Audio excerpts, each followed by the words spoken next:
শবে বরাতে কি কি আমল করতে হয়, রোজা কয়টি, নামাজ কয় রাকাত এবং নামাজগুলি কোন কোন সূরা দিয়ে পড়ব একটু দয়া করে জানাবেন। প্রিয় ভাইয়েরা, আমাদের সামনে আমাদের জন্য যে মাসটি আসতেছে এটা হচ্ছে আমাদের জন্য শাবান মাস। শাবান মাসের সবচেয়ে মর্যাদাকর একটা রাত্রি নবী করিম সাল্লাল্লাহু আলাইহি সাল্লাম বলেছেন, সেইটা হচ্ছে নিসফুম মিনাশ শাবান। আমরা যেটা শবে বরাত বলি ওইটাই হাদিসের পরিভাষায় নিসফুম মিনাশ শাবান, শাবানের মধ্যরাত। আল্লাহ নবী বলছেন এই রাতের একটা মর্যাদা আছে। কি?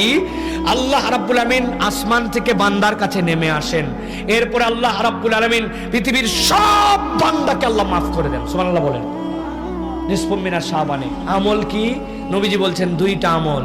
একটা আমল হচ্ছে তোমার জীবনে শিরিক মুক্ত হতে হবে, 2 নম্বরে মুশাহিন তোমার অন্তরটা বিদ্বেষ মুক্ত হবে। কিচ্ছু না, কেবল শিরিক মুক্ত, বিদ্বেষ মুক্ত।